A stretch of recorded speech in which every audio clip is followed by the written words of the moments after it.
Hello, hello, hello, beautiful people. Yana Kasperczak here, your spiritual awakening core energy coach.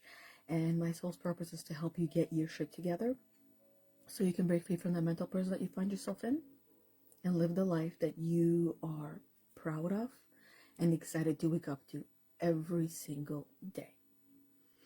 Even on the days when you gotta do a little bit of work to help you get back to your normal, true, authentic self, to feel the love and passion for your life. So to help you do that, on Tuesdays I do these live videos called Storytime with Yana Kasperczak, myself, to help you start uncovering your own stories that are not serving you, or that are serving you, or change them around into the ones that are serving you. And to help you do that, and not just that, but quite a few things, with today's topic is we're going to talk about one thing that is causing you misery and what you can do, the one thing that you can do to help you transform your life into the one that you actually want, into the one that you actually want to wake up to every single day and not feel dread first thing in the morning, maybe before your alarm clock goes off or when your alarm clock goes off. So before we do that, let me make sure my my live on my computer is set so I can see and keep up with the comments. Otherwise, my phone does not seem to be cooperating with me in the comments as of late. So I am well prepared. I've been taking some notes since I woke up this morning because this is the topic that felt ready to be shared with you all, as I have been paying attention to people, what people are going through, and myself included. Hey, Rebecca, how are you doing, beautiful? Long time no see, right? What, 5 minutes? Okay, so the one thing that is causing you misery in your life is your very own self-neglect. That is what's causing you misery. And what happens when you neglect yourself, part of you starts to expect others to fill in the gaps to make you feel good about yourself. But you know no one can make you feel any way that they want you to feel. This is something that you gotta do yourself. So if there's something that you're not happy with in your life, only you can understand what that is, why that is, and what you can do about it. I'm sure you've heard of this phrase. All of us have. If you haven't, this will be the first time. You can lead a horse to water, but you cannot make it drink. So if you're living your life neglecting yourself in many different ways, shapes, and forms, as you know, you start, especially those of you who have children, it starts seemingly small, where you start losing your sleep. You don't have time or energy for your own self-care and self-love. It becomes either secondary or, even worse, for many of you, like it was for me, it became non-existent, where I stopped taking care of myself entirely. I didn't have time, and this is what the stories in my mind, which was not the reality, because the reality was, if I really wanted it, I would make time. But I believed in my whole entire being that I didn't have time to wash, bath, shower, to brush my teeth, to do my hair, to get dressed nicely, to do my makeup, to choose the clothes to wear. So it was much easier to just not do anything. And before I knew it, it happens so quickly and seamlessly, and not so quickly and yet very seamlessly, that I lost all sense and all understanding of who I was, and I was miserable in every single part of my life. So I've had people, of course, to try to help me and lead me to water to help me drink. But just like all of you, just like every other human on the planet, we will only drink the water when we are thirsty, when we're ready to drink. I was not thirsty. I was not ready. I wasn't done feeling miserable and feeling the suffering. And until we're done, until we're ready, then we will do that. We will hear the voices of those who have tried to help us, and those voices become our voices. We hear the voices of the people that we learn from, our masters, our mentors, and then those voices, we hear them in a way as they are our voices. And that's how we can tell that we are ready, little by little. This is a big part of what all of us go through as spiritual awakening. So here's the kicker. Rebecca said, sounds like me, not enough time to groom myself. Yeah, not enough time. That's a time story. Because if you really, really wanted to, you would find a way to create that time, even though we don't create that time. We just got this time out of the day for our grooming time. Even if it's just a minute, even if it's just 5 minutes, because in our mind is so fantastic and so creative that it makes us feel and convinces us, and this is actually the voice of our Brahman as well, that convinces us that we don't have time because this is going to take us hours to do. So to take a shower, to brush our teeth, to do hair and get dressed, it is going to take us hours to do. Whereas in reality, I have been able to take a 2-minute shower, brush my teeth in another 2 minutes, okay? Do my hair in another 2 minutes, get dressed in another 2 minutes. How many minutes is this?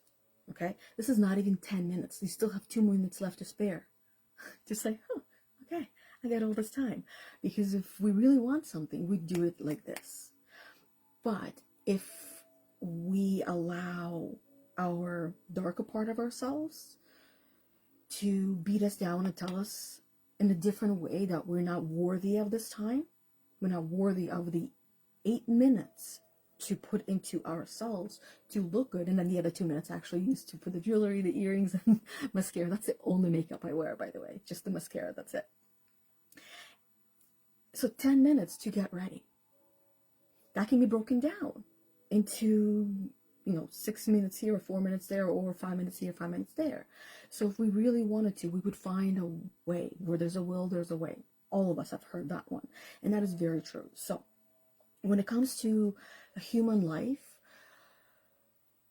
what I have recognized, and then in the midst of my recognition, I believe that the universe always helps us to solidify certain lessons that we learned. And with the lesson that helped me to solidify was this quick little snippet video where an expert was talking about how our life is divided in 2 parts, where in the first part of our life, we're learning, we're growing, we're experimenting, we're having fun, and learning a lot, okay? And in the second part of our life, we are healing from the first part of our life.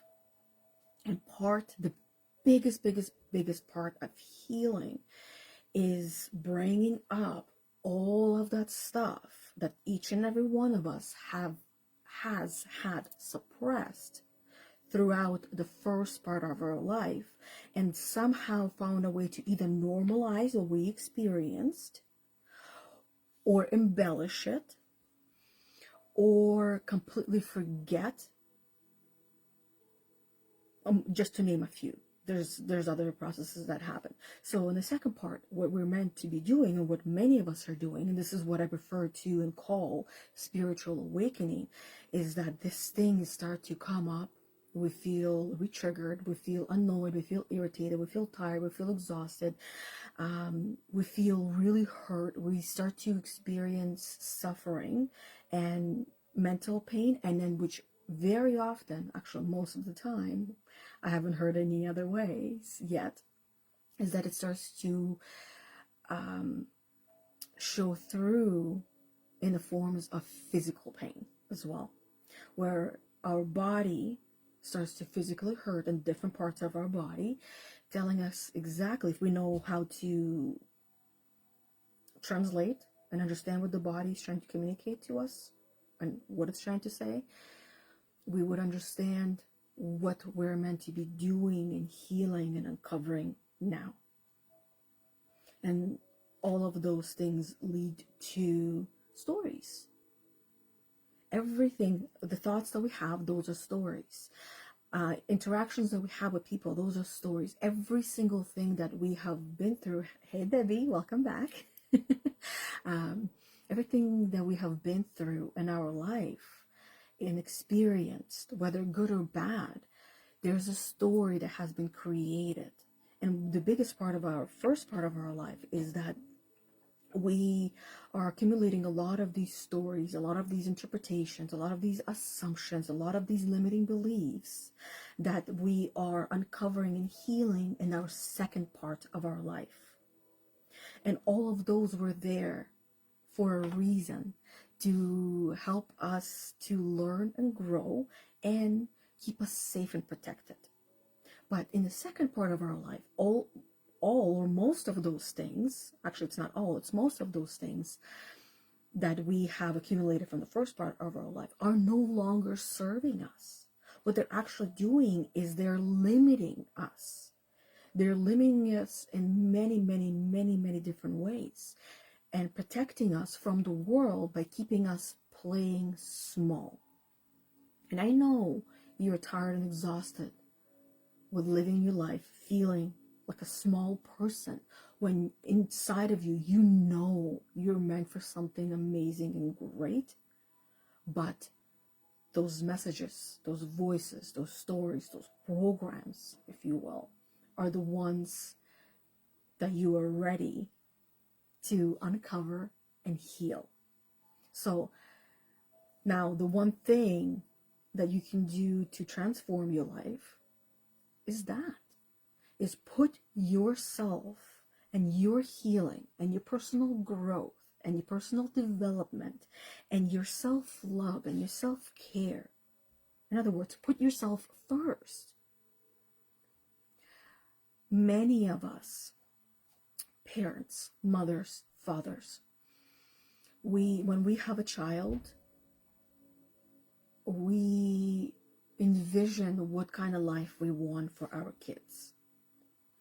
And when we're doing that, more often than not, we're not spending that same time and that same energy for ourselves, because we're blinded by those programs that we have received in the first part of our life that have been conditioning us to self-neglect in a way, or in many ways, and put everyone else first. All of us were raised and taught to be good girls and good boys. And when we're not, this is where we start to punish ourselves and tell ourselves all the different ways of why we're not good enough, how we're not good enough, how we're not worthy or deserving of something. And that is why the second part of our life is so hugely important, is so that way we can overcome those stories and rewrite them. The book is not done yet. You are the book. You are the story. And it's you who now is in charge and in control of writing the second part of the story. The first part, you weren't fully there. You weren't fully awake. You were still sleeping. And now that you are awake, you have choices. Not one, but many, many choices of how you can write the ending of this book, and how at the same time, because one of our human, for all of us, our human basic need is to be of service to others, which means to help others around us, with us. So meaning that as you're growing through your journey, I know you want to help others. And this is where now you can be of service to others.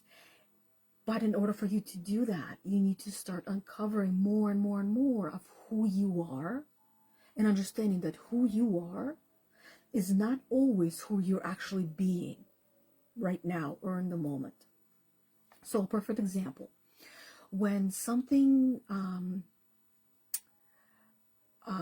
displeasing that happens in your life and you're not happy, you're not pleased with what you're experiencing right now, you're going to either react or respond in a certain way.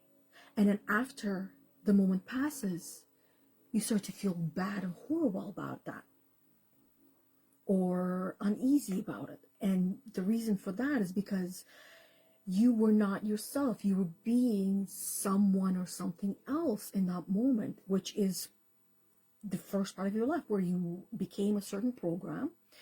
And that is why you don't feel that. You don't love that experience.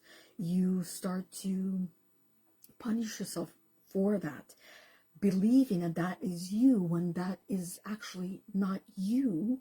That is part of you, or actual programming that you have received through your first part of your life.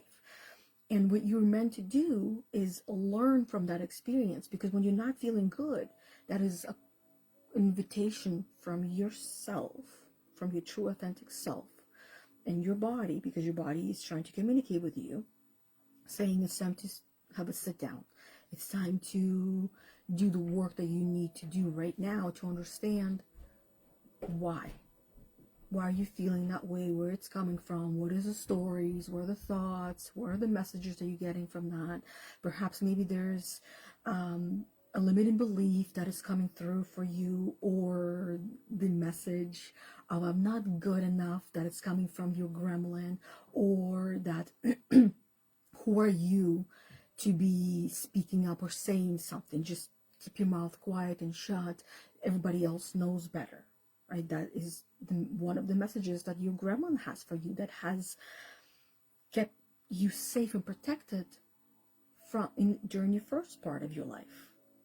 All of us learned that, with our parents, with our friends, with teachers, with other authority figures that caused us to stay quiet, or taught us to stay quiet, not say anything, because this is what good girls do. This is what good boys do. And if you don't have anything nice to say, don't say anything at all. But if you really need to say something, and you know when you need to say something, you can say it in a nice way. And if you can't say it in a nice way right now, give yourself the time to think and process, to understand. Because some of us, we need time to think and process and understand what we're experiencing, and then have the language to help others understand in our life what is happening, and explain ourselves, or explain whatever it is that you need to explain. But if you don't feel like you have anything to say now, whether it's nice or not nice, wait until you are able to, and then do that. So uncover and heal your blocks. That is what you're going to be doing in this part of your life, in the second part of your life. When you start to put yourself first, when you start to recognize that you deserve love, that you deserve the care, and also allowing others to take care of you as well, because I know a lot of you say no to others coming in and helping you out, because deep down in that programming, you believe that you got it all and you can handle everything, and it's okay. I don't want to make you feel bad or uncomfortable or any certain sort of way because of some story that you have. So uncover and heal the blocks, like I mentioned, the four main blocks that we all carry, that we all have, which is the limiting beliefs that we have, the assumptions that we all have and carry, the interpretations, and most importantly of all, the voice of the gremlin, which many of you recognize as the imposter syndrome. That is, its job is to protect you and keep you safe and keep you small. Because keep you safe means we're going to stay in this box right now, right here. You're not getting out of it.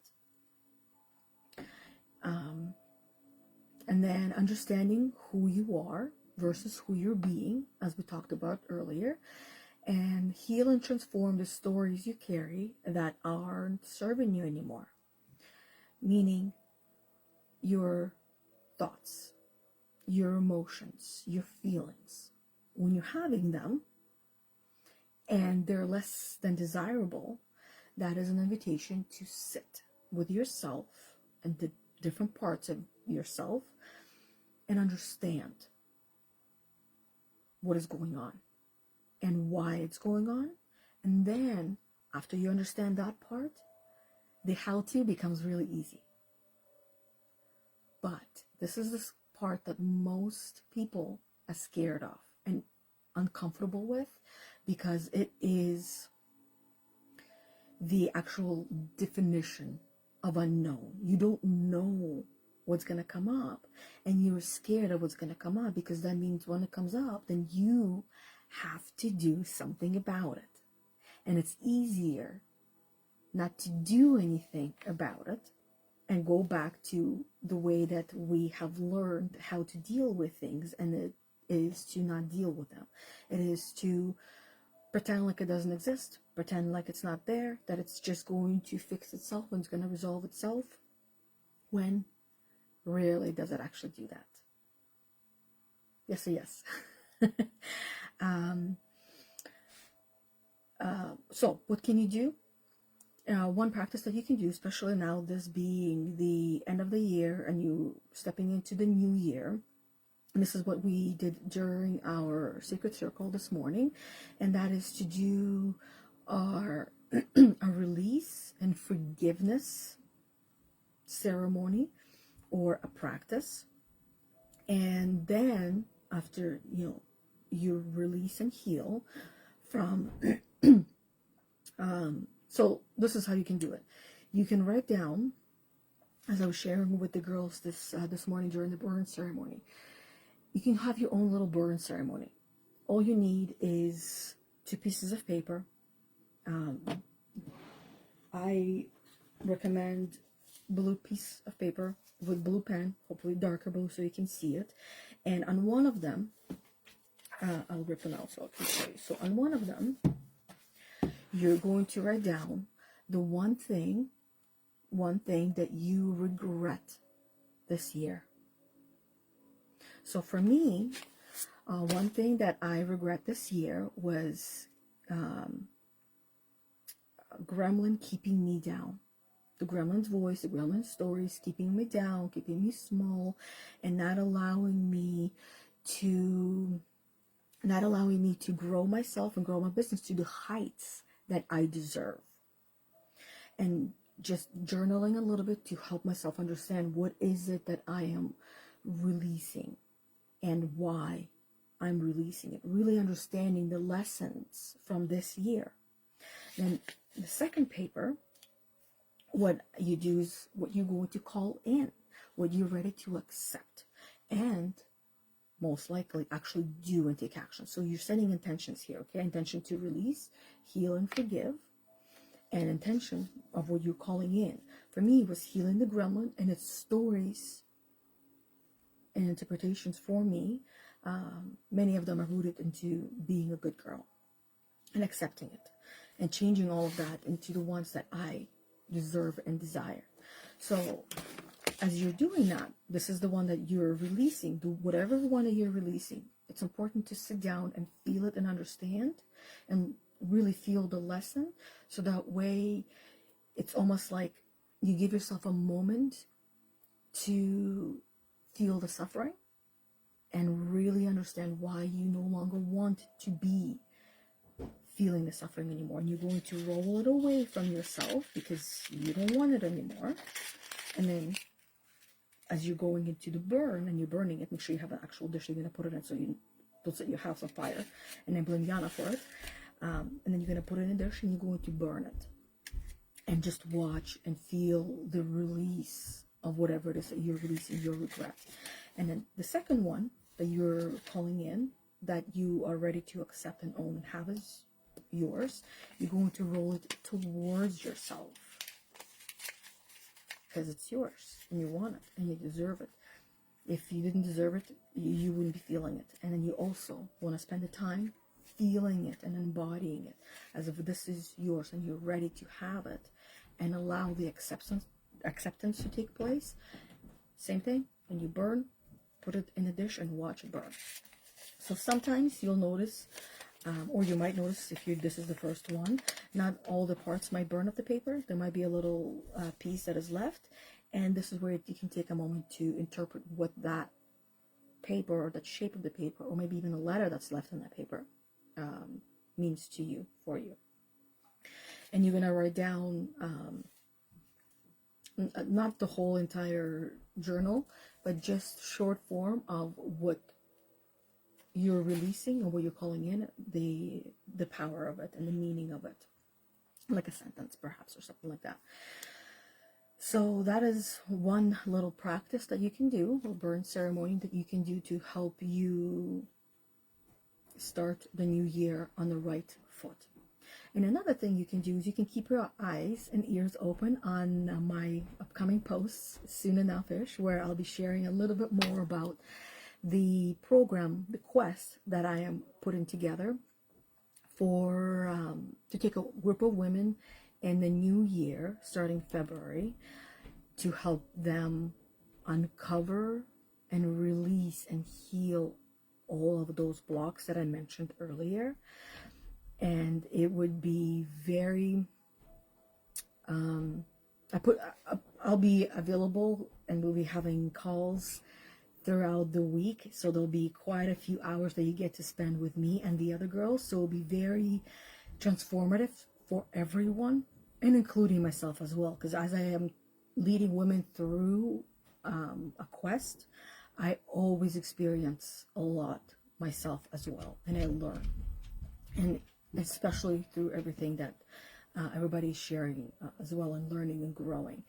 So just a little bit of a preview of what is coming, planting the seed, and then you get to choose and decide if that is the seed that you want to take on and tend to come the new year.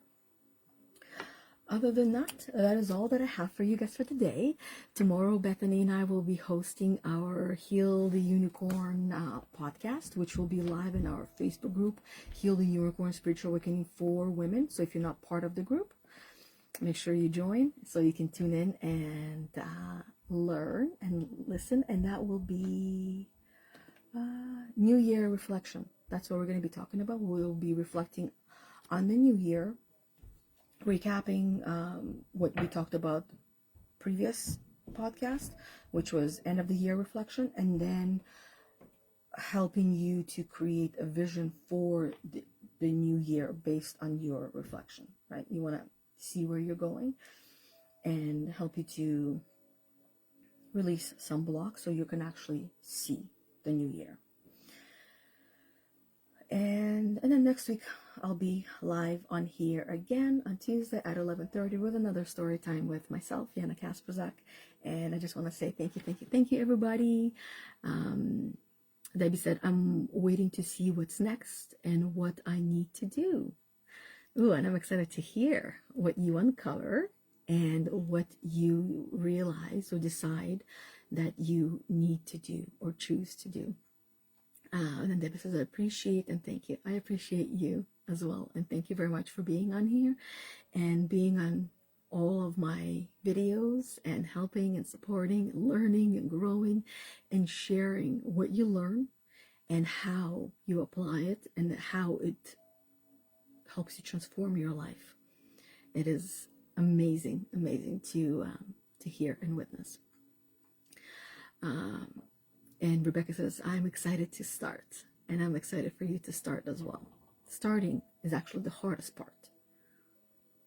And that's why I recommend to everyone, because it's only a recommendation that I can do, is I recommend to everyone to not stop. Because if starting is the hardest part, when you stop or you push pause on something or whatever it is that you're doing, you'll have to start over again. And that's the hardest part. And that's why many people avoid starting or procrastinate on starting. So start and continue. It's like a merry-go-round. Initially, you got to put a lot of energy and force into starting that merry-go-round. But then after a little while, all you got to do is just tap, tap, tap, tap. And it keeps going. And it keeps going. So that's it. And Debbie says, trust in yourself. Yeah. Trust in yourself. All of us. That's what we are meant to do, is trust in ourselves. And that is the second part of our life, where we learn how to do that. Because in the very beginning of our life, we knew how to trust ourselves, but then we were taught not to. And then now we're going to be relearning in a more powerful way that no one can take away from us, how to trust ourselves and own that. And I want that for each and every one of you. So thank you, everybody.